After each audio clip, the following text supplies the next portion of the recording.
Recorded live from the Washington, D.C. metro area. You're listening to Seasoned for Success, hosted by Rob Ross. You ain't first, you're last. Learn from a melting pot of industry leaders and find the right ingredients for success. Anyway, Kearney, how's your night going? It's going great. I'm not in the room with you boys, but we're here in spirit, so ready to rock. We'll see you tomorrow, though. Love that. We are back. Yeah, Things are opening up. Our intern's starting tomorrow, which we're all excited about. So, which is part of success, internship, right? You gotta. So tell me, Chris. We'll start with you. Let me. Tell us a little bit about how you got into mortgage banking, right? Tell us a little bit about, your upbringing and into basketball, pro basketball, because it's such a common thing to do an right. Spoiler alert. Alley-oops and then debt to income ratio. I think he saw an ad in the newspaper. Yeah, exactly. Yeah. Groupon ad. I know there is. Right. Yeah, there isn't really a straightforward story into this industry, I've learned, but mine is as unique as anyone's, I guess. So, from Northern Virginia, Centerville area, and went to college locally in DC, to have a lot of ties in the area, but I played basketball in college. You can't tell on screen, but I am on the taller side. So just 6'7" though. That's it. That's all. I don't like to take photos with you. Yeah. Yeah. I think like in the NBA commercial. I think in the NBA you're known as a tweener. Yeah. Right. Yeah. That's exactly right. I'm the average height of an NBA player. Wow. But I did not make it that far. I did make it though to play in Spain. So after college at the Catholic University of America in DC, I played professionally in Spain, southeast town in Spain. Played there, and then came back home to Centerville where my parents live, and ran into our company's current president, Pete Cameron, who's a family friend. And he plucked me from the streets, literally, to say that you would be a great fit for what I do. And in my head, I'm thinking, what do you do again? I know you're in real estate, mortgage. I know you're in something like that. Right. So he literally plucked me off the streets at the gym. So here I am. At the gym? I didn't know that. I didn't know that portion of the story. What gym? It was at the gym. Yeah, he was just leaning back, just looking at everyone walking by, and just thought, you know what, that guy. Yeah, he was training for the Ironman, which he does like every other day. How old is he? Right. What, almost 60 or something like that? But pushing 60. No, I've known Pete for a long time though. So we just kind of ran into each other. But yeah, it was at the gym, and then here I am. He said, I got a guy for you to meet. He's out of DC, Rob Ross. I think you guys would really hit it off. And then I hung up the shoes, and the rest is history. You still have those shoes? I do. I cry every night looking at them. But yeah. They have some battle scars, I'm sure. So tell me, so first off, I had no idea you met Pete at the gym. It's not surprising. I mean, I think Pete meets a lot of people at the gym, and back then, not surprising you were at the gym. So, not so much now with baby and wife in hand. Yeah, a little different now, but yeah, that was where it all began. Little CK3, as we call him, is already taller than Alec here. So it's pretty much. And I'm not terribly short. I'm 5'9" with no Dr. Scholl insert. Okay, so with Dr. Scholl, I'm 5'10". Yeah, he'll be 6 months soon. So we're 6 months. God, it just goes so quick. 6 months. 6 months soon. So wild. It goes fast. You blink.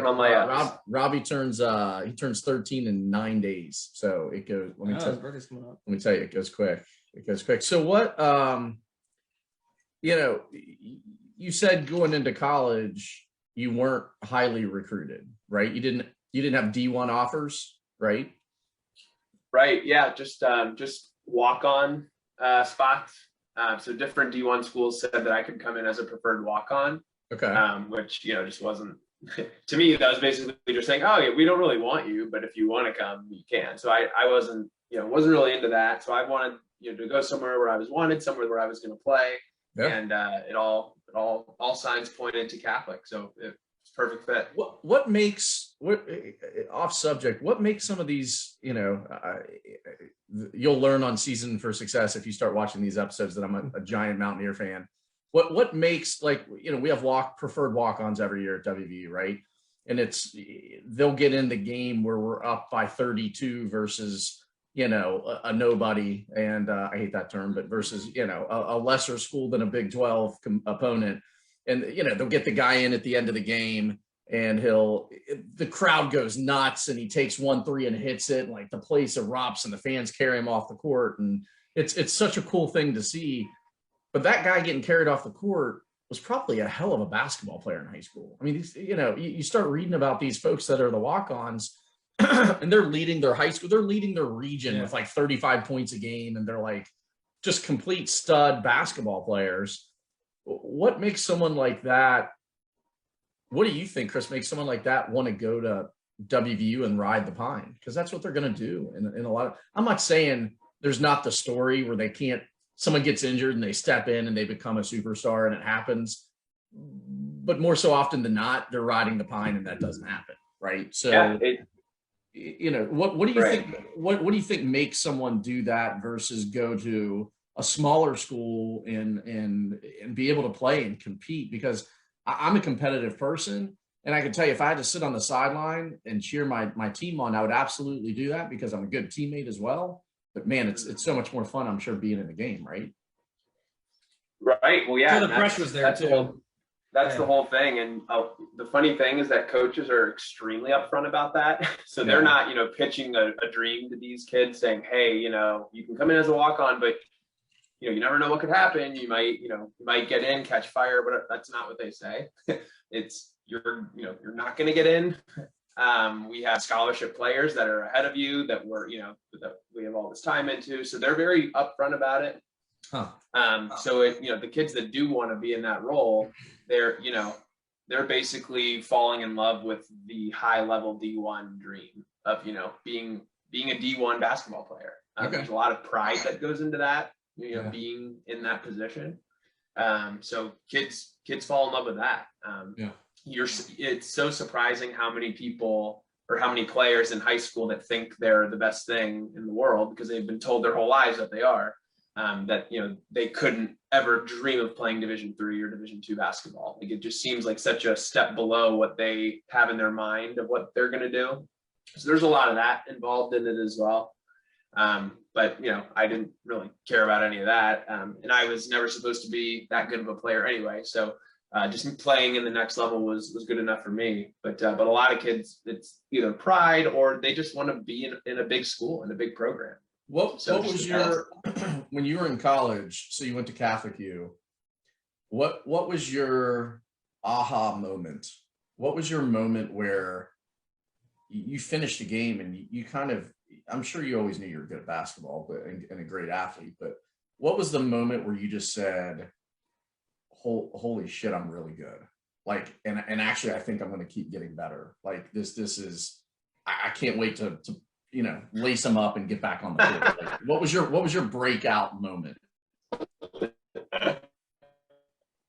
Hold on. We're losing. We're good question. I got audio back. A little bit. Oh, my connection. A little better. We got you now. Any complaints will be directed to Verizon, I guess. Yeah. Can you hear me okay? Yep. We got you. We'll drop the customer service number in the chat. Okay. Yeah, perfect.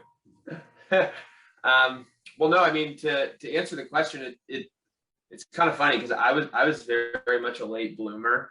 So athletically and just, so like my freshman year of high school, I didn't even start on the freshman basketball team.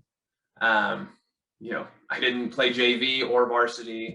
I had a very roundabout career where I didn't really play. I didn't start until my senior year because we had a really good team, Westfield High School. We had a really good program.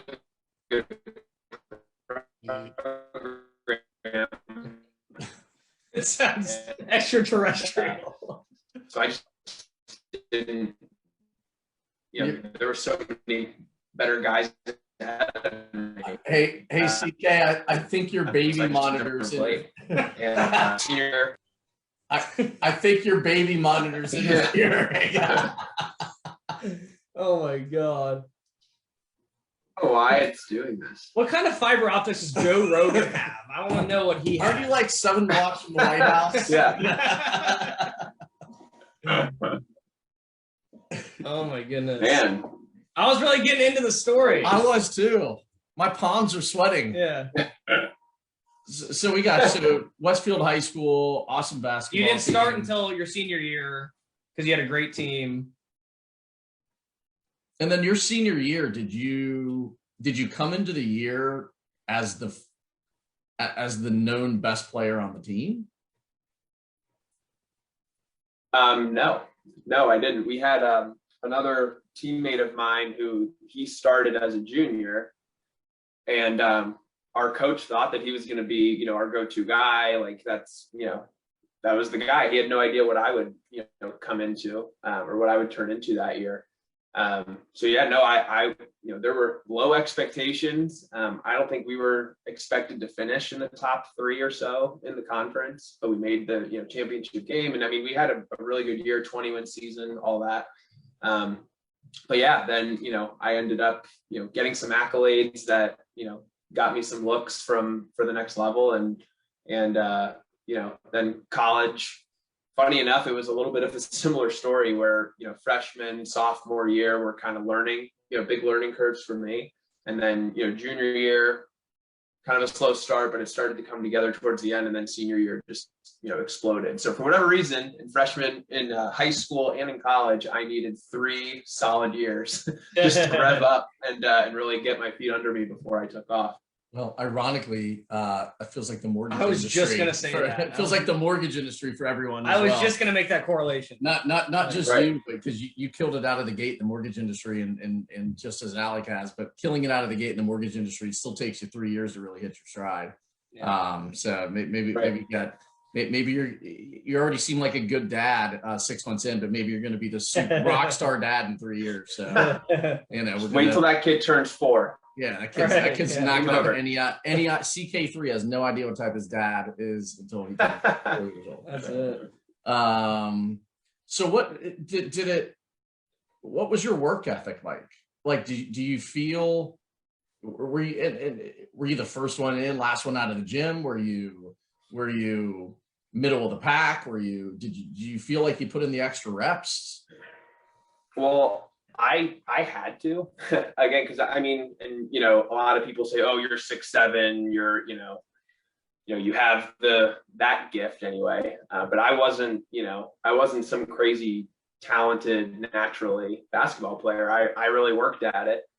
After my junior season in college, our season ended a lot earlier than it should have, so it gave us an extra long off season, and I basically told myself that there is no one on the team, or there isn't anyone in the entire conference that was going to outwork me that season.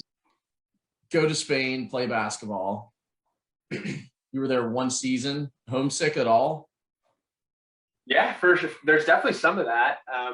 And the crazy part is because you have half of your day before anyone back home was even awake. Like you wake up, you go through half your day and half your routine, and you can't even text anyone or call anyone because everyone's still asleep because there was like a 6-hour time difference. Yeah. So yeah, you definitely learn to make friends, learn the language because you have to. There's no one else. I had a couple of American teammates, but the town that I was in, they didn't speak much English at all. So you really just completely have to immerse yourself in the culture and the people. And it was wild. It was very cool. So did you have a roommate, or did they give you each your own place? No, they did put us up. So, we had, free housing and everything, but no, I lived with a Spanish teammate and also an American teammate who was from California. So the 3 of us, we all had a spot together. That's fun. That's fun. Do you Yeah, it was cool. You still talk to see any of them? Talk to any of them, or? Yeah, I mean, I don't speak, Spanish very much anymore, but I do read it all the time. Like on Twitter or on Facebook. That's so reading wild how other to me. guys are doing. So I try to keep up with it a little bit that way. But yeah, some of those guys are still playing. Wow. And it's been 7 years, 8 years. Where's your do you have your jersey? Yeah, I have it. You gotta frame that, put that in your new basement, man. It's somewhere. I have it in here somewhere. I have my letter jacket framed. Yeah. Yeah. Yeah, was that badminton? Yeah. I was actually a varsity curler. So It's a good fit for you. thanks. Yeah. You got drafted overseas for that too. I did, yes. Dude, you gotta frame your jersey, put like a photo in there and I like it.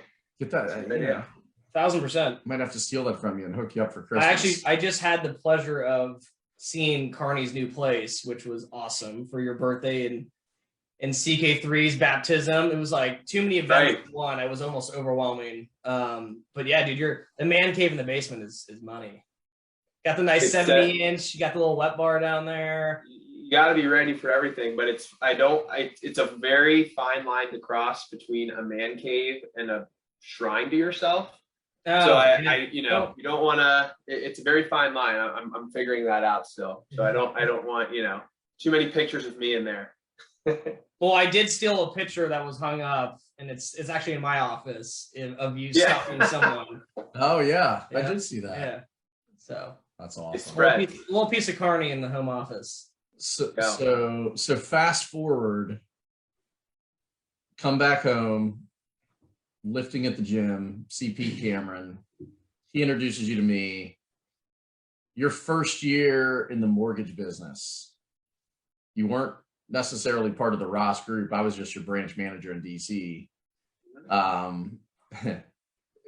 Working in that DC office was definitely an experience for the ages, right? So Definitely. Even I can talk on that. Yeah. Which I came much later, but Met some characters. they're probably going to be watching this. So I hope so.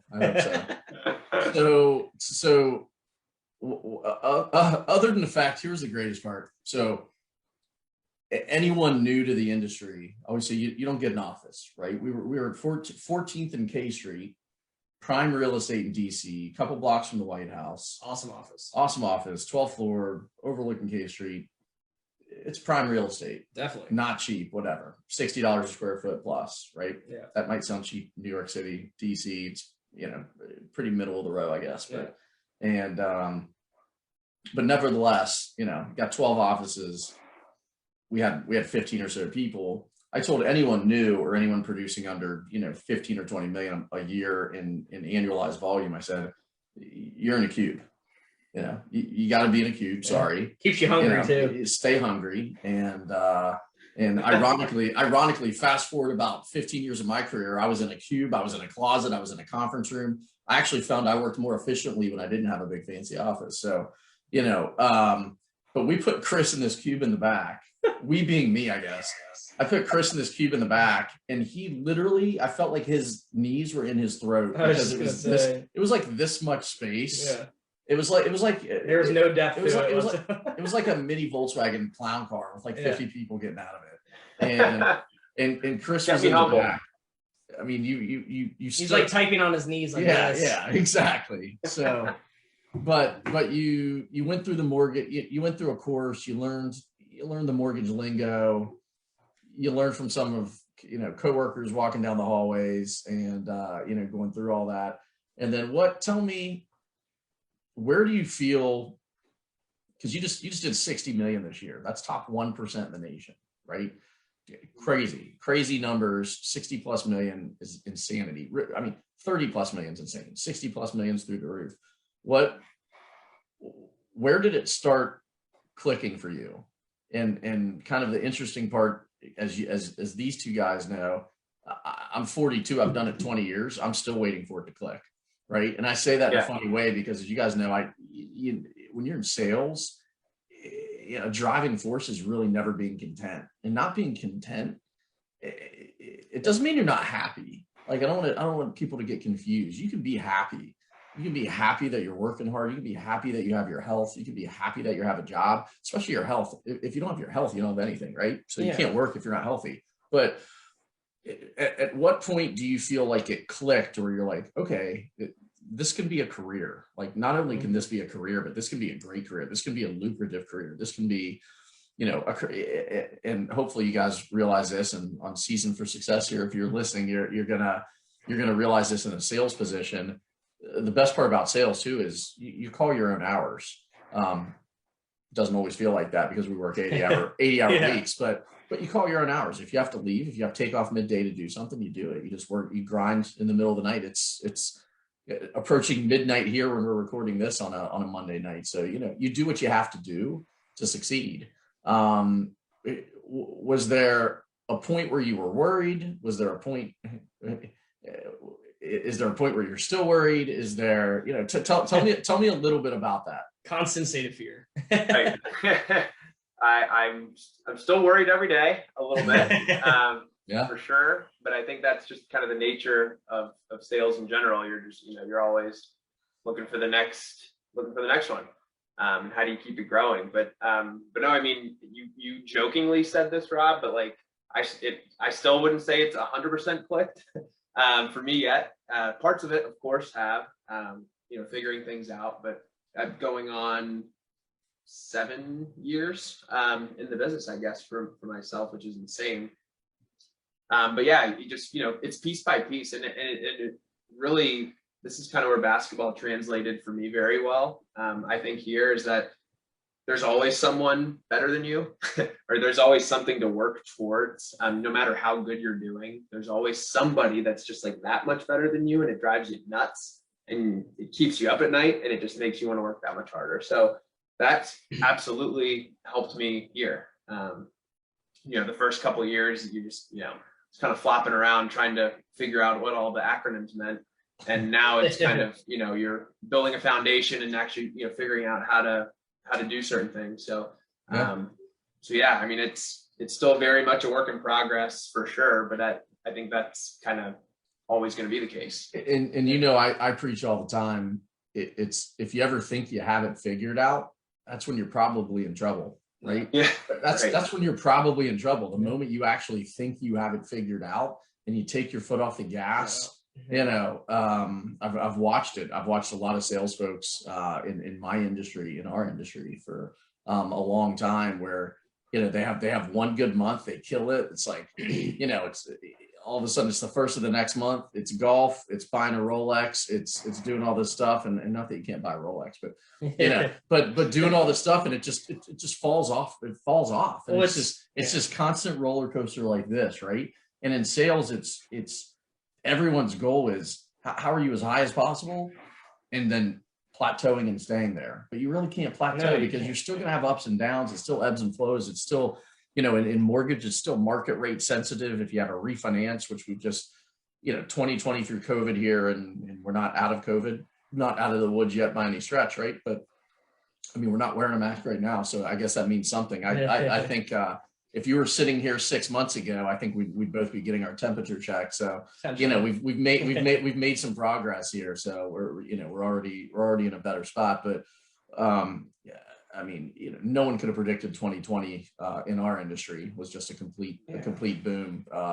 And God bless everyone else out there who struggled and is still struggling through 2020 with loss of job and loss of family, and most important, loss of family, right? But just the struggle that is real and is still there, and we're going to be recovering from a while.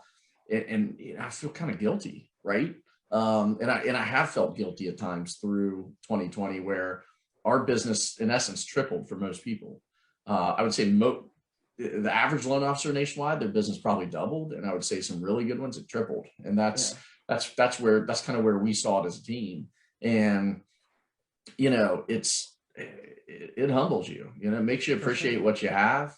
And but I can tell you, we work for it. We still work for it we're working for it right now, right? And it's that driving force, and that's why I've always enjoyed athletes, whether it's curling, as you said, Yes, or basketball or whatever. But I have a massive respect for college athletes. Someone who can go to school, study, go to class, get up for 5 a.m. workouts, go to 2-a-days, but travel schedule, basketball games, just everything you have to do, and then still cram for your tests in the middle of the night. And thank God Red Bull gives you wings, because I know I need it from time to time. I might need one here tonight. So, one, yeah. So it's so what for you, what do you see as your driving force moving forward, right? Other than the competition, because I know where this answer is going, by the way. Because it's you're only as good as your last month. That's the scary part of what we do. Right. And you say that goes to zero. Yes, you can have a bad month and you can recover quickly because you're only as good as your last month. So you can get away with a rough month, but you get 3 or 4 stack up, all of a sudden you start doubting yourself. And you've not had that, Chris. You've not had, in my opinion, you've not had 3 or 4 rough months in a row. When your first couple of years, it never counts in this industry. It's learning the acronyms. It's DTI, ATR, WTF, whatever. It's just trying. There's a lot of that. There's a lot of it. So it's just trying to learn the industry in general. But what's your driving force moving forward, other than you said that person that's just ahead of you, and maybe that person that's just ahead of them? Is it do you like the chase? Does it fulfill a little bit of that competitive stuff you're missing from basketball? Yeah, I mean, it absolutely does. And all loan officers, have to be competitive to some degree. Just, again, you're in sales, that's kind of the nature of the beast. But yeah, I mean, it definitely is. In basketball, there's a saying that if you're not getting better, you're getting worse, because a lot of everyone else is working on their game and getting better and trying to improve, and teams are always tweaking to try to beat you and adjusting. And so you always have to be evolving and getting better. You have to, or you're going to have a big setback. So that's kind of, just how my brain was wired from all of that. So that's kind of just what I'm continuing to do. Just trying to find ways to get better, grow bigger, do different things, and, just satisfy that competitive edge as much as possible. Cause I told myself coming out of college, I had no clue what I wanted to do after basketball, no idea. Hey, guess what? We still don't. Yeah, right. It could change tomorrow, but that doesn't. Yeah. But I had no idea what I wanted to do. But I did know that whatever it was, it had to be something where you had to work for it, because I knew that I would. No matter what it was, as long as I loved doing it, which thank God I do in this industry. If I love to do it, it is, it's gonna work out. Work out. You're not the type of guy that's and again, absolutely nothing wrong with this. Everyone's got a different place. I have plenty of friends that ask me 20 years in how I'm still in sales, and they're just like, I could never. It's not for me, right? It's not for everyone. But Chris, I couldn't see you doing anything but that, right? It's if you would drive is challenging, and as much as you stay up late at night now for multiple reasons with CK3, but if you had to clock in and clock out, and I always like, when I do this, the clock in, clock out, I picture the Flintstones where they walk up to the, literally you're clocking in and clocking out. If you had to do that, I just don't see how you'd be pulling your non-existent hair out. You'd be pulling it out. It'd be pulling it out. Exactly. Hey, yeah, I'm gonna continue. I'm gonna go get 2 Red Bulls. Okay, so cool. We're gonna keep going with it. Well, Kearney, just to piggyback on that, and honestly, I thought there was gonna be a little bit of more of an answer to that as well that you're gonna follow up with, but I think inevitably the milestones in your life contribute to how aggressive you are in the industry, right? So obviously there's a competitive nature to myself, athletes, or someone who's just sales oriented ultimately, but whether it's getting a dog, getting a puppy, getting engaged, getting married, having a kid, right? I mean, I don't have any of those right now. And I like to think that I'm overly aggressive. So I can't even imagine when I have a kid or get married, right? I mean, at the end of the day, that's a dependent of yours, which is almost terrifying. But I honestly,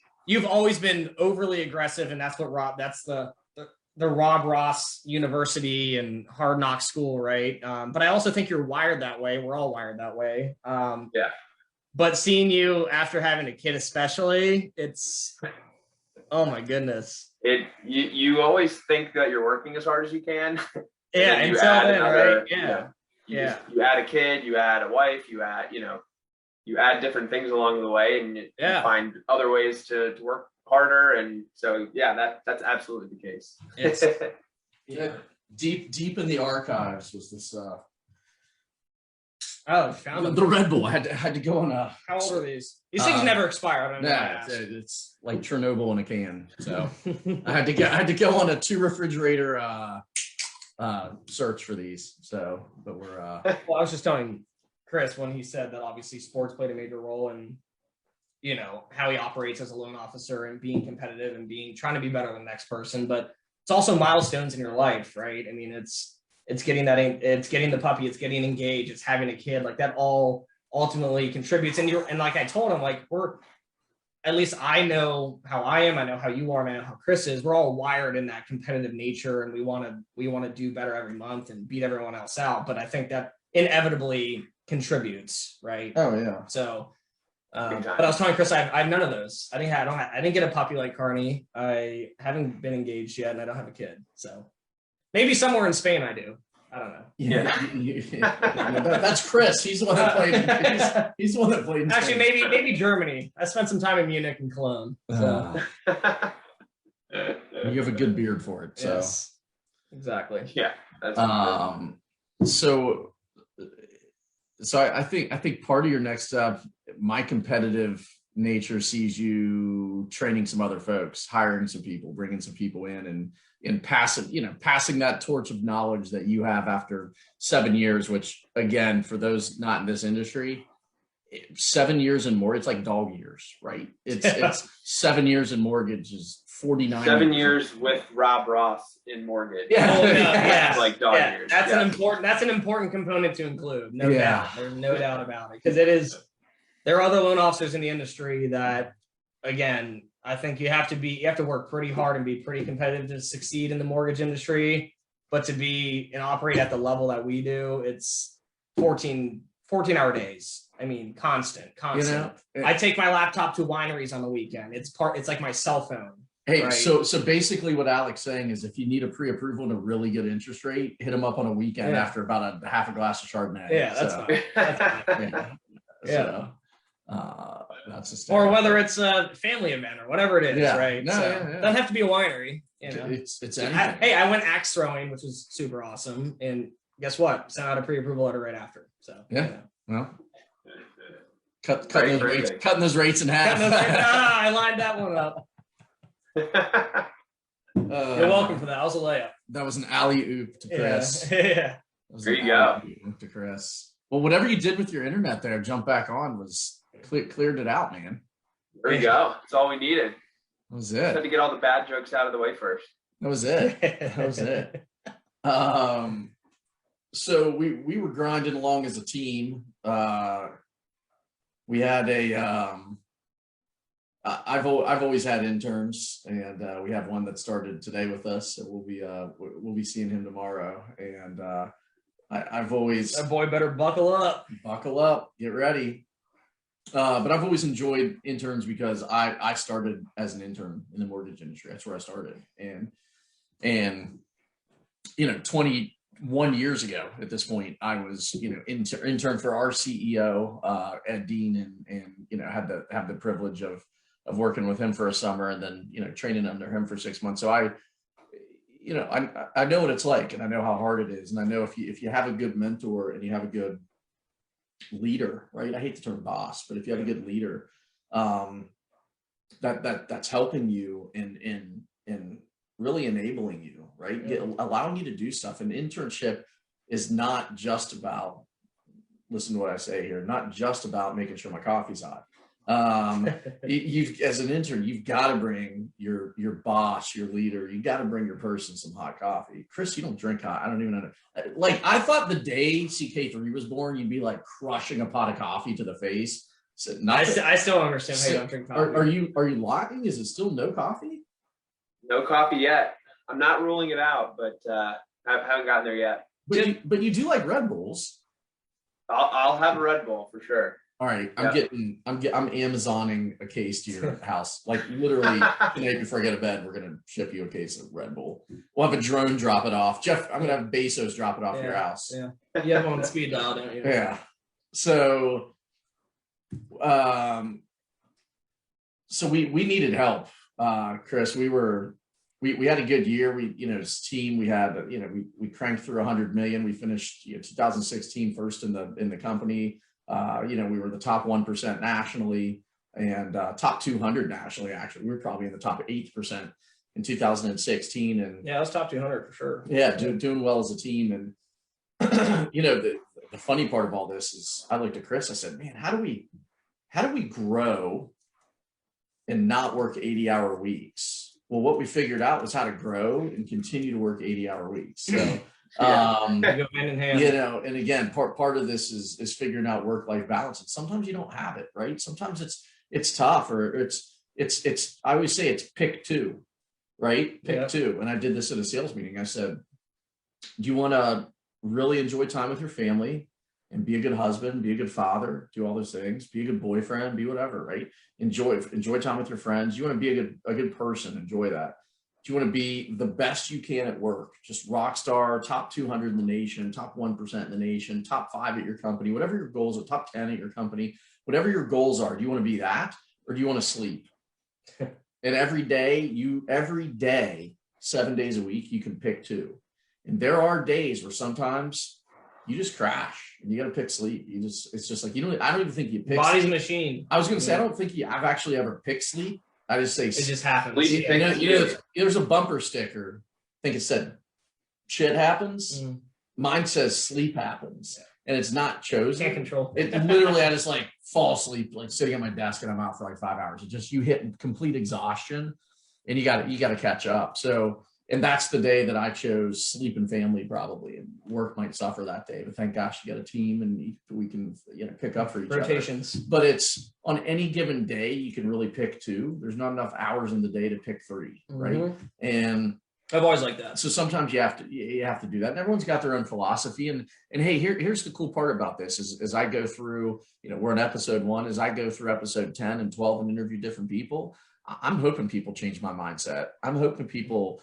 I want to know the secret sauce. What is the secret sauce? The secret sauce, Ed Dean, I walked in his office, and Ed's my brother-in-law, for those that don't know, right? So I walked in Ed's office, and I go, a couple of days into my internship, or actually full-time, not my internship, I go, so,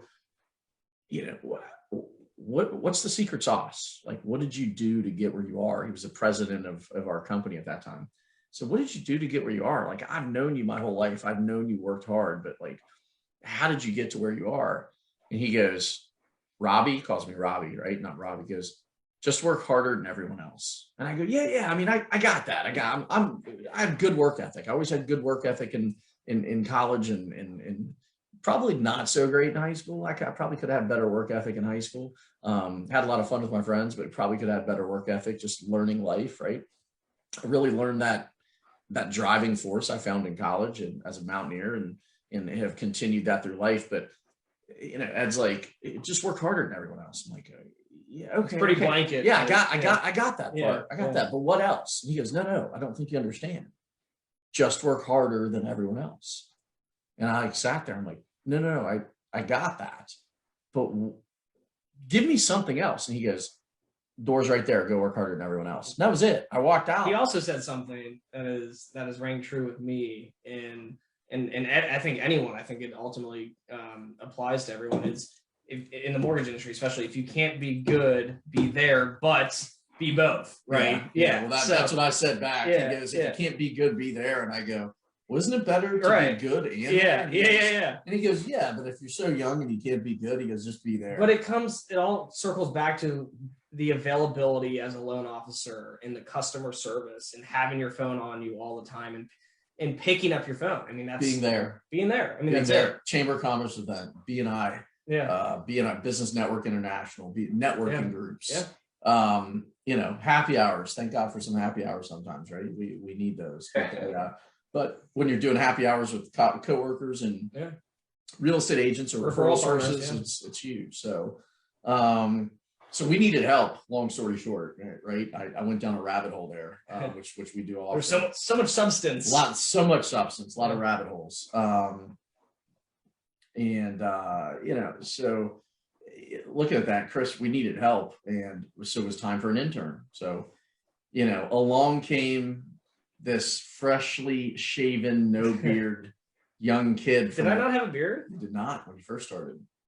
Really? Yeah, the beginning of your internship, no beard. Wow. No beard, but that was at 8 a.m. Chest hair was still there. Right? Yeah, I was gonna say that was to start the day. That was to start the day. Yeah. By 3 p.m. just after lunch, you did full beard, so it was fine. Oh man. So, blessing and a curse, is that what you say?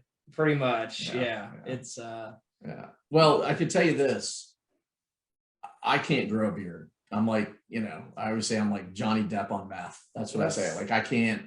That's his go-to. That's my go-to. That's my go-to statement there. Carney can grow out a little bit of a beard. A little bit. You look good with a beard. You can see this hair works better than this hair. Yeah. Hey, we can. I'm following you, man. We can transplant some stuff. We can figure this out. Money can solve that. Yeah, we'll shave his out. Apparently, we just need to transplant Alec's beard and it'll grow nonstop. So, so we needed someone. We hired an intern and put this guy here to work. And I was actually fearful because I said it's when you grow a team in the industry, sometimes there's not enough to go around, or you're worried about, is the month going to be slow? And for me, hey, as a team leader, I have no hesitation in telling you guys. And I feel I've always been very honest with you guys. Not always easy. I didn't say not hard, but I said honest and but loyal. And, we have Claire Fleming as our transaction manager on the back end, who's just an absolute rock star and backbone of our team as well. And she really is, we can't do it without her. But it's on the front end on the sales. We bring Alec on. We have to make the decision. I have to make the decision. What do we have enough room? Right? But I knew you were going to be good. So we made room. So we made room. But I promised you this. I said, whether when you were done with your 3-month internship, I said, you've got a job waiting on you after college. I said, you've got a job, no problem whatsoever. I said, you're going to be great. And I said, whether it's with my team or somewhere else in the company, I need a few months to figure that out. So, and I kind of knew it was going to be with us, but I had to. I will say real quick, another loan officer, we won't disclose the name, was trying to scoop me. He said, no way. Yeah. Well, yeah, I did say that. That loan officer wouldn't have been good for you. So I had no intention to work with him. That's yeah. Well, we're happy you stayed with the team. So you kidding me? It's family. Come on now. Yeah. So we so along came Alec. So Alec, tell us a little bit about getting to your internship. So I want to hear from the womb to internship. Womb to internship. Yeah. I'll try to provide cliff notes. There's a lot of substance there. Mama Gagne. Yeah. Well, just to kind of kick off where I met our CEO, and that's really where the entire story starts. So when I was 15, I worked at a local country club that was in my parents' development. I was 15. I wanted to get a job. I thought that was a great opportunity. I'm a huge car guy, so I always saw very nice cars driving through there. And I said, there's probably plenty of money over there, not to sound any kind of way, but, that's a good environment to be in. So started there and started as a valet. I was actually the only valet to ever work there that did not have a license to start with. So I was actually a cart boy for about a week and a half, and they knew I was big into cars. And ultimately, my manager came up to me. He was like, "Hey, there's a valet that called out today. You can drive stick, right?" And I go, "Yeah." He puts me up there, and that was the end of that. So I worked valet from here on out.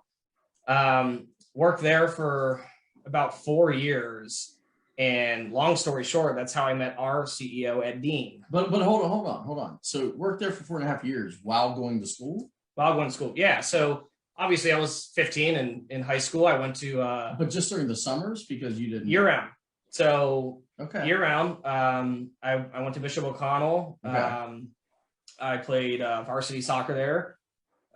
So all my other friends were going out and partying, Friday nights, Saturday nights, Sunday nights, whatever it was. I worked, during the week, the weekends, but really did take a lot of pride in just working. And I saw the opportunity there, right? So I was balancing soccer. I was balancing working at, the country club. In high school? High school, yeah.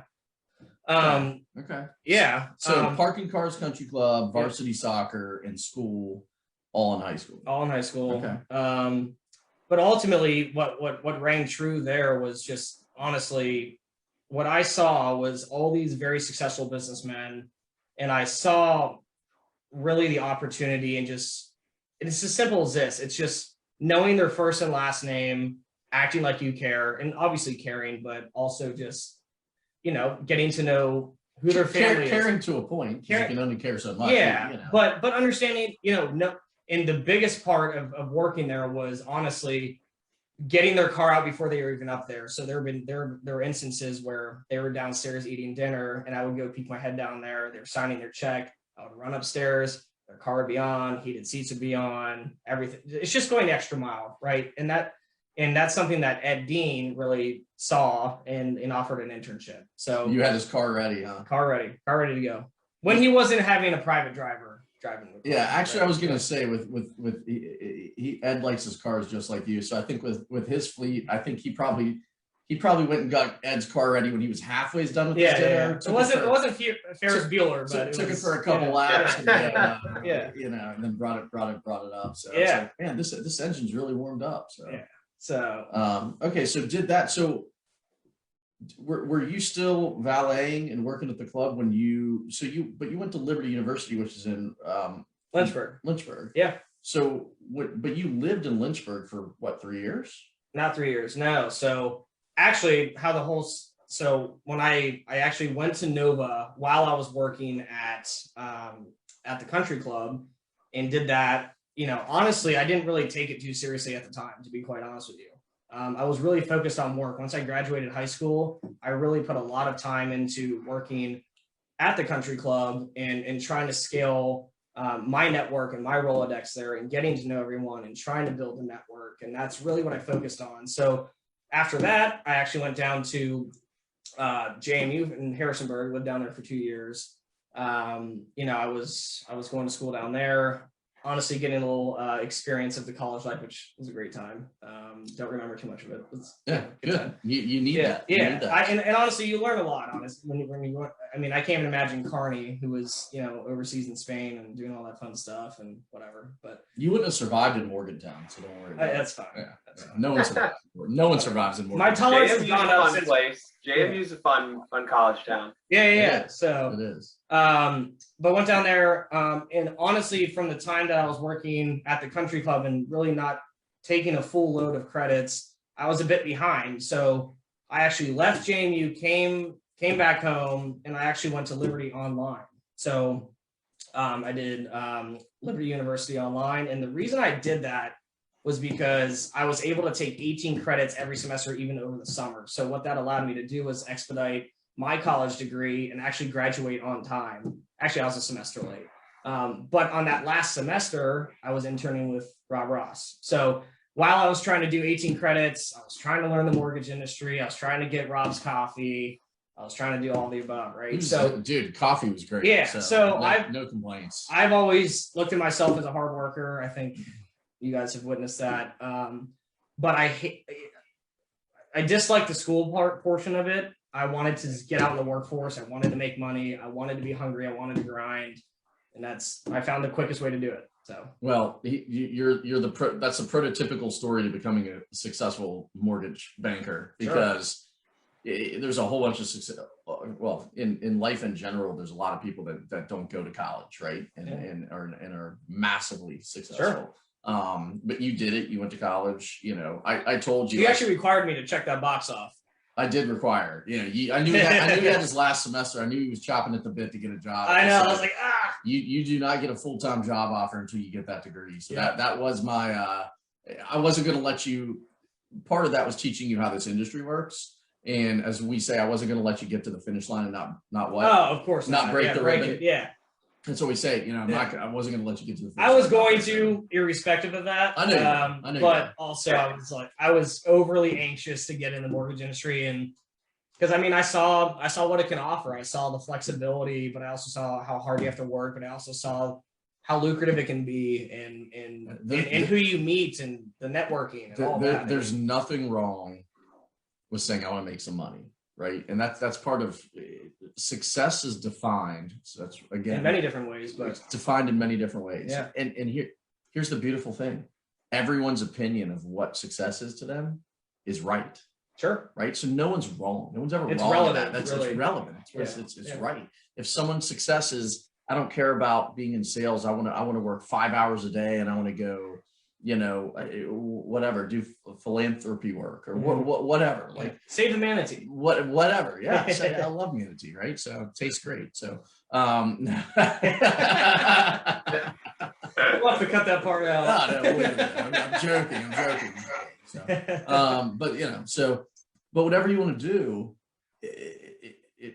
success is different for every person. It's relative. Right? But I can tell you, in mortgage, in our industry, you see the top people, and a lot of a lot of them are cut from the same cloth. We're wired the same way. You're working until 2 a.m. You're up early. You can't teach work ethic. It's really hard to say turn it off, and that's something that I've always struggled with. I've gotten better at later in life, but you know, when you come home from work, to be able to walk in and go, honey, I'm home, kids, I'm home, and really hit the off switch. Yeah. It's hard to do sometimes. And that is something they say you can't teach hard work. Very true. I really think I've yet to been able to teach someone how to work hard. I could teach anyone mortgage or Mortgese, the new language, right? I could teach anyone mortgage. Yeah. I could teach anyone all of the fun acronyms. I could teach anyone I can give you, here's my business plan. I can tell you what it takes to become successful. I'm going to lead you to water. Yeah. You got to drink, right? Yeah.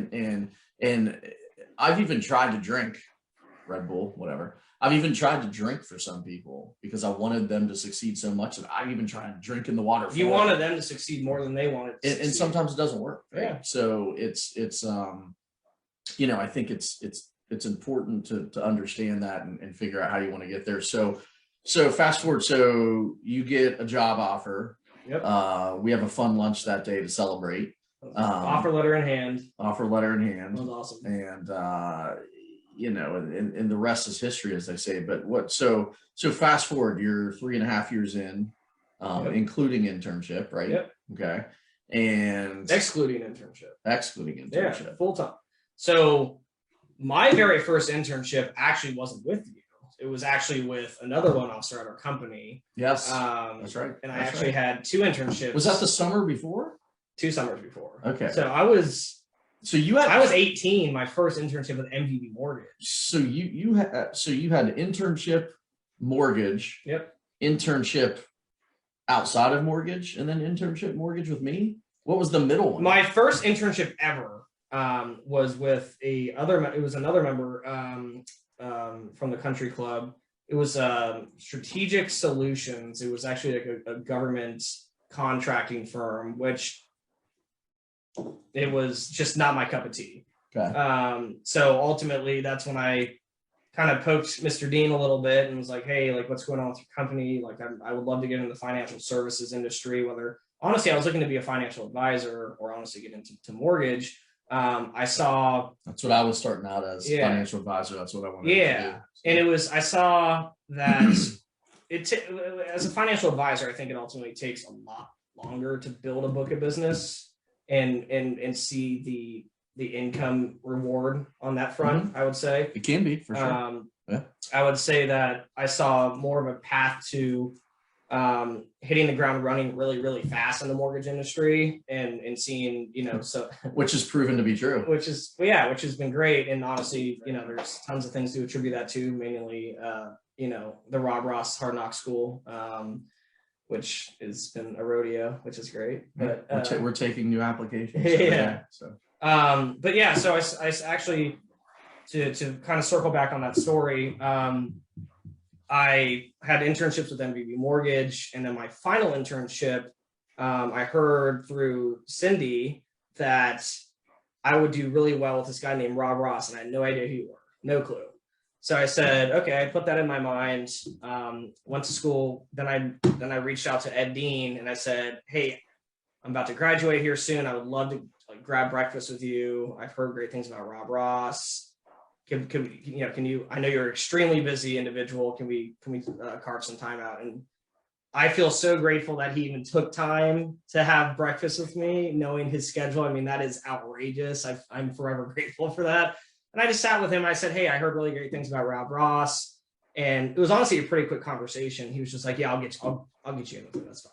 Like, okay. That was that. Yeah. And then you talk cars. And then here we are. Yeah, I got a call the next day. He's like, I got a really great guy that's been parking my car at the country club, and he's I think he's gonna be a rock star, and he's gonna be your intern for the summer. So under your tutelage. Yeah. So and I don't make my interns just make copies, and you guys know that. So of course not. No, it's important to hands on. That's right. So fast forward, to this point, what's the best advice you think I gave you? If you had to pick one thing I've told you to do, and maybe it was what I was told. It was, yeah. Oh, I mean, there's other than, and Chris, this question's for you too. Other than just work harder than everyone else, let's take that out of the equation. We've established that. That's tough because there's personal advice from a personal life perspective. No, straight work. I know, but I'm just saying I'm trying to rack my brain because you are a figure like that where you bestow your wisdom upon us from a life perspective, an industry perspective, everything. Chris just got life insurance. Yeah, I made him. So, great idea. Yeah, it's all encompassing. Encompassing. I'll teach you how to make a great Kahlua and cream, a Red Bull vodka, or get life insurance. Okay. Which you don't want to put either of those. Jack of all trades. You don't want on to the put application on the application for the life insurance. So yeah, exactly. You gotta be careful with that. So, that's tough. That's tough one. Okay, Chris, you best advice I've given you.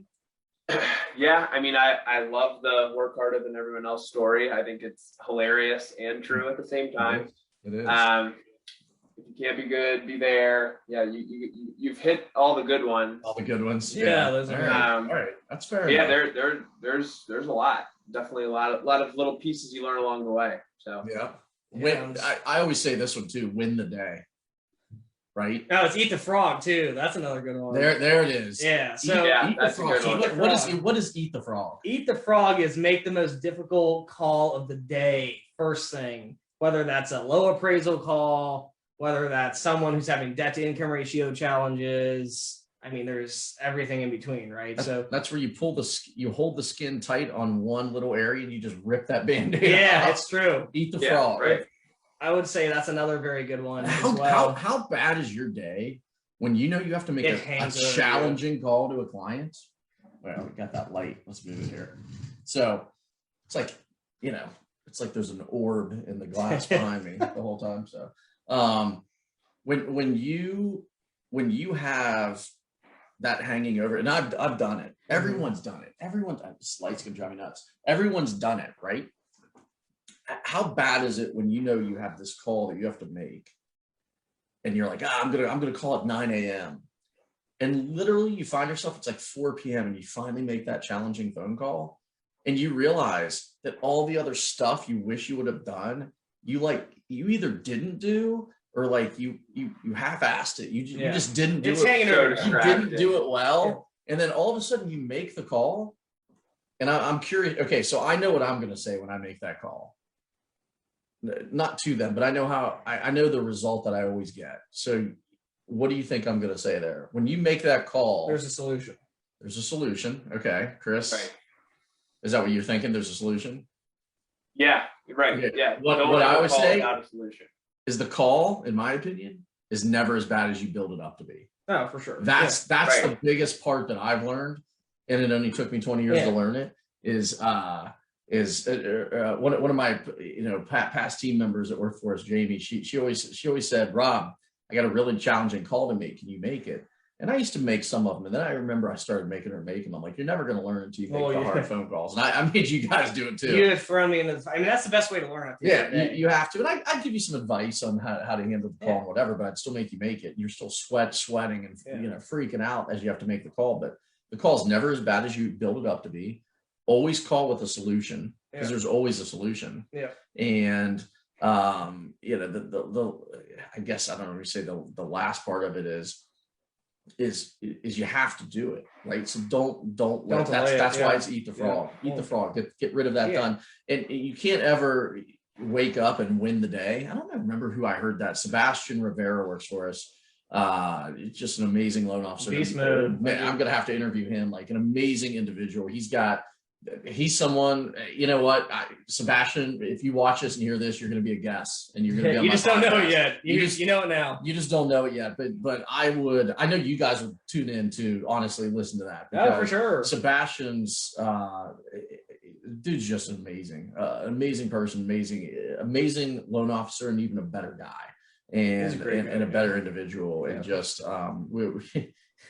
I mean, he's literally at home right now. He's probably done his like 500th sit up of the day. And we always, he went skydiving earlier. He raced his motorcycle at Summit Point. Yeah. And then he worked out. Skydiving, races motorcycles. Yeah. Like, talk about a Red Bull commercial. He should race for Red Bull. Exactly. Like, he's like, oh man, Rob, I rode the Ducati today. Is it Ducati? Yeah, it's Ducati. Right? See, I don't know anything about bikes, but rode the Ducati today, and then jumped out of a plane and did a couple tucks and flips, and then the parachute opened. And the first one didn't open, and then I had to let the emergency one, and then opened it up. He's like, "How's your day going?" I'm like, "I had coffee. I spilled coffee on myself, and I walked by Poodle, and." I saw a plane fly over. Was that you? Like, I don't know. Right? Like, his days are so much more exciting than mine. Like, but it's, but also to touch base on just like the tough phone call. Right. And as at least in my experience, it's gotten a lot easier to make those phone calls. Right. Because like when you're 1 year in or 2 year in, like, you're still really learning the ropes of things. Right. And Rob's having me make these like super difficult calls, throwing me into the fire, whatever. But that's how you learn. I'm forever grateful for that, because it's made me the loan officer I am today. But they get easier, as time progresses and every day. And this is going to sound familiar. I've said to both you and Chris, I go, Chris, you got to make this call, even if it's my client. We all help each other with each other's clients, but the way our team works is we do a lot of volume, and Chris might work on some of my referrals or vice versa. We help each other out. We work as a team. But I've told Chris and Alec, I've said, here's a challenging call I need you to make. Here's the scenario, right? Here's the solution. Here's the scenario. And I said, I know I can make the call. That's what I've always told you guys. I know how to make the call. Yeah. I need you to know how to make the call. Yeah. And I said, so me doing it for you, I'm just enabling you, right? That's what it is. And right. And I'll never give you a call that I haven't done 100 times already. And that's the truth, right? And there's been a few that even in the most recent couple of years that I've taken, maybe for both of you on certain things, there's been some challenging clients. I mean, I tell you this, in sales, and my clients that are listening here, so 99.9% of you, I love. And you guys are phenomenal clients, and you give us great reviews, and we love you. But there's probably it's that 10%. It's that 10%. Not a big fan of you, and I'm okay saying that. And if you're watching and you're that 10%, you probably know who you are, and that's okay. Or just don't be that 10%. Yeah, just don't be that 10%. Just change. Eat your frog during the day, and don't take it out on me. So it's it's sales is I'll never forget. I'll give this as an example. And this one was really fun for me. I had Rod Rahoviak, sales, and I'll say his name. Great friend of mine, great guy. Rod has been someone I met him the first day I got in the industry. So literally my first day of work in mortgage on my own as a full-time employee, I met Rod, and we've worked together ever since. So Rod calls me in. He was a sales manager at a real estate company in DC I was working with. He called me in his office and he goes, Rob, he goes, and I've been partners with him for a long time. He goes, hey, agents love you here. The whole team loves you. We know you and your team work hard. You support us. You work 7 days a week and you do a phenomenal job. And I said, oh, thank you. Awesome. And I was like, is there like a but here? Like, did I do something wrong? Why am I in your office? And he goes, well, we have this one agent. And he goes, no, I'm not going to mention names. He goes, we have this one agent that I keep trying to ask him to like give your team a chance. He has another loan officer, another person he works with. And I'm flexible. I'm like, hey, if you have your own team, I get it. No big deal. Like, it's part of the industry. And I always say, give us a shot sometime, right? Because we're here supporting you and providing you lunch and we're doing all your trainings and like, give me a shot sometime. And he said, the agent came in and he wanted to talk. He's like, I want to give you a shot. And he sat down and he said, I need 100% guarantee from you that there will never be a problem. This is what the agent said to me, that there will never be a problem, that every deal you ever have is going to go smooth and get to closing, and, that you're available 24/7. And I said, okay, well, here's what I can promise you. You're going to get 100% effort. So I can give you 100% there. That we're available 24/7. If you miss me 2 seconds, I could be in the shower. So leave me a message and I'll call you right back. But between our team, we're available nonstop. And I'm going to give you back 99.9% happy clients. And he goes, well, I want 100%. And I said, there's a lot of different personalities in the world.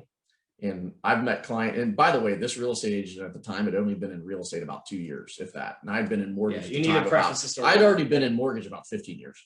And I said, listen, and he had never been in sales, actually. He was an engineer before. My dad, God bless him, was an engineer, right? Love engineers, love the way their minds work.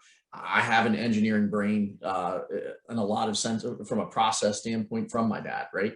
And I just looked at him and I go, it's 99.9%. I said, one thing I'm not going to do is get off on the wrong foot and lie to you. I'm not going to tell you 100% because there's always variables that can happen. There's a curveball that can come play, right? Yeah. And I said, so I just can't do that. And he goes, well, let me ask you a question.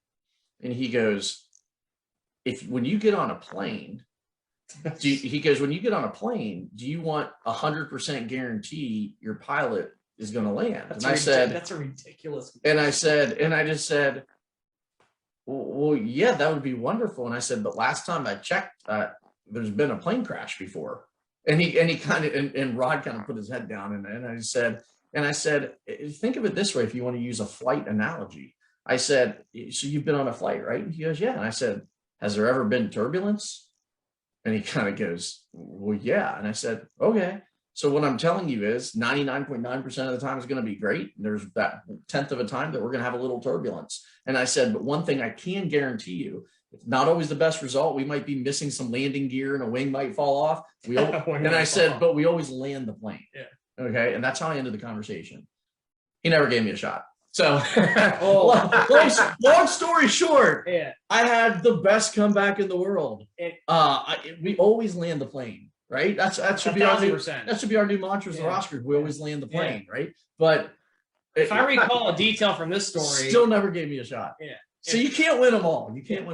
If I recall a detail from this story is that he actually got out of the industry, what, a year or two later? Yeah. A year later, he was already out of the industry. Yeah. I mean, so it happens. But my point in this for, the reason for this podcast is we want to grab an audience of folks out there. We want unscripted but Alec, Chris, just give them an idea real quick of how I prepared you for tonight's podcast. Like what list of questions did I give you? It was a text message that said, log on, we're doing a podcast. Yeah, legitimate. There was literally zero structure, agenda, anything. I mean, yes. Rob called me earlier. He's like, hey, come over a little bit later. We might do a podcast. We may not. And then Kearney called us. And then Rob just said, we're hopping on. Yes. We're all doing a podcast right now. That's what it was. So, but I want it to be real. I want it to be unscripted. It's authentic. Yeah. And I want people to learn from it, right? For us, I want people to learn who we are from our business standpoint. And to know we're just regular hardworking folks, right? That's who we are. And dedicated and care about our families and care about our referral partners. And I even care about the guy that wouldn't let me fly his plane. Right. And I wished him the best when he moved to Miami, don't let the door hit you, but it's whatever. I wish him the best and it is what it is. But 99, I think if you could do anything at 99.9%, you're going to do pretty well. What was the stat the other day? I said, the most shots ever missed in NBA history, Michael Jordan. Right? Most shots ever made in NBA history, Michael Jordan, something like that. I think that Chris, you probably know the stat better than me, but it's like you can't miss a shot that you don't take. And right. Sports analogies go a long way for me, and I love that stuff. And he was in the PGA, wasn't he? He was. Yeah, he was. He was a professional bowler. I have my new Air Jordan bowling shoes. Take flight. Yeah. Right? So, but anyways, anything else you guys want to?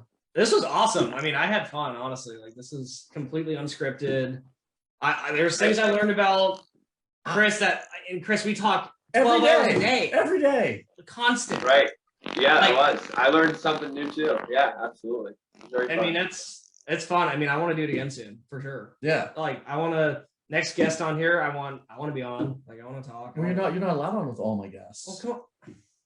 Like, he's like one of the guys. I can have you back on as a guest. I can have you. Gotta tune in. I was gonna say, I don't know, man. It's like, this is Season for Success by Rob Ross. This is your show, man. Hey, this is my show. This is the one and only episode. And we're gonna loop this bad boy about 1,000 times. Yeah.